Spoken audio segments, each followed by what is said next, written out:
I'm Kat. I am part of the Wild Alaskan Company recipe team. I cook fish almost every day. I try out different recipes, techniques, species, flavors, everything that you could get in a box, I got it. With that in mind, I usually end up eating seafood maybe 2 or 3 times a week. Today's event is the inside scoop on what has personally made it really easy for me to enjoy seafood as an everyday part of my lifestyle. I think that there are going to be some tips and tricks in here that can help any of you. The event is broken up into 3 different parts. First, we're going to do a thawing demonstration. Part 2, I'm going to share some fish cooking essentials. Part 3, I'll demo one of my favorite cooking techniques. We'll do that at the end. So let's get into thawing. You think you know how to thaw? You probably do, but you also might not. So let's jump into thawing. This is the first method. It's the overnight thawing method. What I'm going to first do is take this fish out of the package. I'm not even covering this. I'm just going to put this in the fridge, but you're going to leave it in the fridge on a bottom shelf overnight. 10 to 12 hours generally should be enough to defrost a fillet of fish. You will definitely want to put this on a plate that has a rim in case you have this moisture spilling off. The great thing is this fish is so fresh, it's not going to smell. Your fridge is going to smell just as good today as it will tomorrow once this defrosts. Like I said, this is like the classic one. If you're defrosting for something that you want to eat in, let's say, an hour, I use a quick thaw method, and that's defrosting it on the countertop. What we're going to do is put this fish back into a resealable bag. I know that seems a little redundant to take it out of a bag and then put it into another one, but we're not going to vacuum seal it. We're just going to get some of the air out so that there's not a giant air bubble in here. So we're just going to seal this up to a bowl of cold water. We're going to put the fish in there. You probably have to weigh it down and then leave it on the counter for up to an hour. Every 30 minutes, I like to change out the water. So I'll change it out once just in case the water is getting too warm or even too cold, let's say. And that'll help things defrost properly. And you just set this aside and wait for the next hour. You can do some prep, you can, read a book, but the fish will be ready to cook. Thinner fillets might only need 30 minutes. A fillet this thick, I think, will take about an hour. That is my go-to method for defrosting fish. The other option that I do think is worth mentioning is if you don't want to defrost, or if you just don't have time to defrost fish, what you can do is cook fish from frozen. I personally really like doing this with salmon, sockeye, or coho, doesn't really matter. I think cooking from frozen is great for salmon in particular. There's enough fat in there to keep it from drying out and cook a little more evenly. And it's something that you can take out of the freezer and have on a plate, crispy skinned salmon, nice and seared within 15 minutes. So I definitely do that from time to time. You do sacrifice some control over the doneness of fish. It's going to be cooking much faster on the outside than the inside frozen core. Let's move on to part 2, which is all about some of my essentials for cooking seafood. Any species of fish, even if you're not super familiar with it, can be just as basic as cooking any other protein. I do have a few tools and suggestions that can make this a little bit easier. Most importantly, we have cooking guides on the blog, the Wild Alaskan Company cooking guides. These cover cook times, techniques, temperatures, that cover some of the basics, whether you're baking, broiling, pan frying. So definitely check these out if you haven't yet. And then I have a few tools that I would like to share with you. So the first one is very innocuous. It's just a kitchen towel. This is the #1 tool that I think will level up any seafood chef. That's because a lot of times we're not patting the fish dry before cooking it. Moisture on the surface is going to prevent a good sear, good grill marks, a nice golden crust if you're broiling it with something, because it's going to steam the surface of the fish instead of getting that nice like browning reaction that we're looking for. So do not skip this step, pat your fish dry. Next thing I love, fish spatula. It's a very thin, very flexible, very long spatula. There's a lot more surface area on here, and this is also flexibility and thinness of it are going to make it really easy for you to flip anything in a pan. You can get the entire fillet on this thing without having it kind of break in half and, lose it on the floor or whatever you're doing. I highly recommend adding this to your arsenal. The other thing I want to share, I have an instant read thermometer, but this is a great tool to have to help you understand what fish is like when it's medium rare, when it's medium, when it's well done, because you can really measure the temperature of the fillet, the internal temperature, in like a matter of seconds. This measures temperature instantly,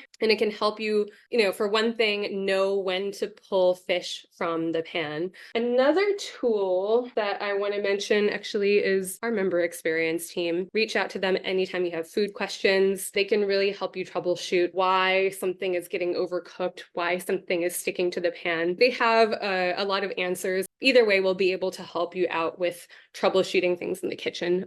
So that's a virtual tool. Let me share a few essential ingredients. So first one, I have panko breadcrumbs. So panko breadcrumbs are great because you can add instant texture to any fish. It's such a basic ingredient that can make any meal feel more finished, I suppose. But this is just that level of like texture and finished.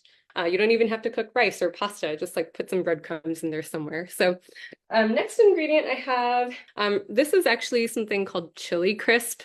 The chili crisp is less important than the fact that I think you need a sauce. And you need a sauce that's been pre-made. So whether it's pesto, chili crisp, something that you can use to like build instant flavor into your meals. You can bake a fillet of fish with a layer of pesto on top, and that'll kind of baste it in flavor as it's baking, keep it really moist. You can obviously put a dollop of pesto on anything after it's been cooked, or let's say you're just making a very simple pasta, noodles, flaked fish, pesto. You got a meal. You don't have to chop anything. You don't have to do anything other than take a spoon and put it on the fish. The third ingredient I want to share today is coconut milk. For me, is a really good building block. And that's because you can use it to help build layers into something like a sauce, something like a soup or stew any time of year. Coconut milk's also great for poaching fish. Any kind of fish, but white fish, I find if you're having trouble with cod or halibut because it's getting a little dry, if you poach it in a fatty mixture like coconut milk, guarantee it'll be a lot flakier, more tender.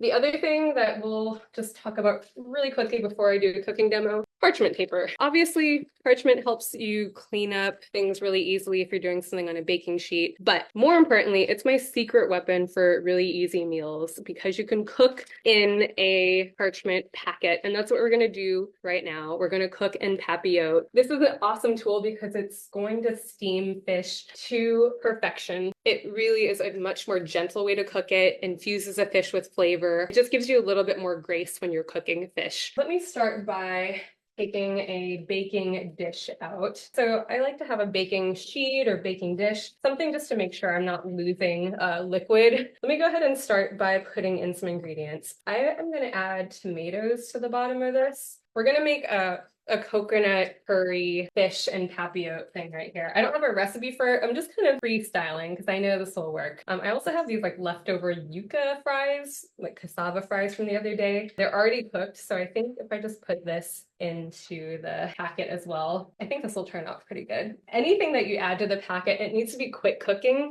You don't want to add raw yuca or raw potatoes or raw carrots because they're going to still be crunchy by the time that this is done. To this, let me go ahead and add, I have a fillet of salmon. I have some sockeye salmon. I'm going to leave the skin on. So I'm going to put that right on top of the vegetables. So to this, we have a couple of components. Let me scatter in some ginger pieces. If you wanted to put something like garlic in here, why not? And then a tablespoon or so of liquid. In this case, I'm using coconut milk. And then I'm going to add some curry powder to this. And then you're just making like a curry powder flavored coconut milk. Anytime you're steaming something in papillote, you want to use a little bit of liquid because that's going to be what steams the fish.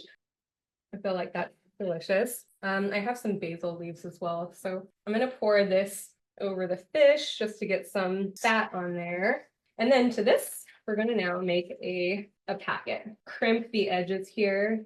You want to try to close this so that steam mostly stays in the pack. And then we're going to put this into the oven for, I think, about 10 minutes. So I will check on this in about 10 minutes. I had the oven set to 400 degrees right now. I would say anywhere between 350 and 450, you should be good.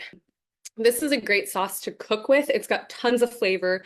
You can put the sauce onto vegetables before or while you're cooking the vegetables, or like once everything is cooked. It's really delicious. I took the fish out of the oven about 10 minutes after. This is hot. Just be careful when you're handling this. There's also going to be plenty of steam that comes out of this. So just be mindful of that too. It smells super fragrant right now. But what we've got here is a perfectly cooked fillet of fish. I can go ahead and just slide this on here. So this coconut milk became a really saucy, fragrant mix here. And the fish itself, I can already see that here as like the weight of the fish itself is like flaking it. I don't know if you can see that, like really easy. I don't even need to check this with a thermometer because that flaked off beautifully. So let's go ahead and take a bite. So delicious. But this is why I love this method. The fish just like slides off the fillet. I'm gonna say, well done. That is the meal that I wanted to share. I'll close out just to say we'll be doing an event next week, same time, same place, your computer. We're going to be making shrimp tacos. We're going to use these side striped shrimp to make shrimp tacos, and they're going to be super delicious. So I hope you join me for that, and live wild, everyone.